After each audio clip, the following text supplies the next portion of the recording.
Assalamu alaikum. So wannan ɗan guntun tutorial ne wanda za mu yi akan lead management na Facebook.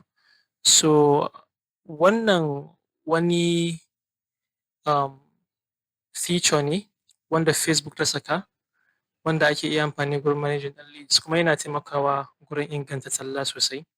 So bari mu gani, asali wannan gurin a cikin Meta Business Suite ne, so idan mutum ya shiga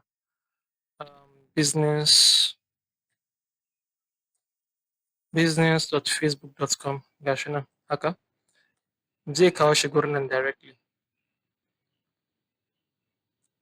So wannan main business area ɗin kenan, ga abubuwa da yawa dai suna nan gurin amma dai za mu yi focusing akan wannan gurin ne, wannan leads center ɗin. Amma dai da farko mutum zai tabbata yana da correct, yana cikin business account ɗin da yake son ya aiki a ciki, kuma yanzu yana cikin EDM Nigeria, shine business account da nake son ya aiki a ciki. So currently muna running ɗin wani leads advertisement ne a wannan gurin.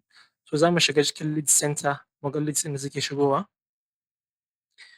So ga leads center ɗin nan, ga leads ɗin da muke da su a nan gurin.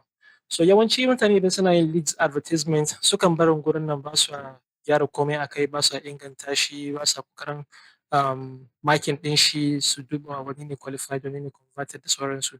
So aiki a gurin nan na taimakawa gurin inganta advertisement ɗin da mutum yake yi sosai sosai.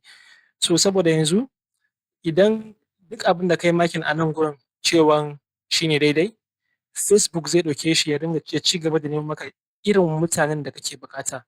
Misali yanzu tun jiya da muka fara running ɗin wannan ad ɗin mun samu leads da yawa, to kuma leads ɗin akwai alamun da muke gane lead na da kyau ko bai da kyau, wanda shine misali a nan gurin mu ga cewan a wannan gurin do you currently have an international passport, mu ga yes.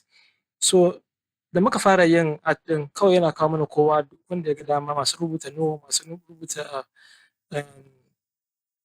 yes, masu rubuta no but we are going to get it soon da sauransu. Amma dai kuma yanzu yana ƙara rage masu bamu no ɗin sosai. So yanzu yau ɗin nan gaba ɗaya kusan ba mu samu kowane no ba, yawanci kawai masu rubuta yes ko kuma kamar wannan sun rubuta no but I plan to get it soon. Amma da muka duba wanda muka samu jiya da dama a cikinsu suna bamu no ne kawai. Bari mu ga, I think this one was telling us no. Da yawan suna gaya mana no jiya. Amma dai yau wa'inda da ke yau ɗin na moving ɗin da yawa daga nan gurin na kawo su qualified.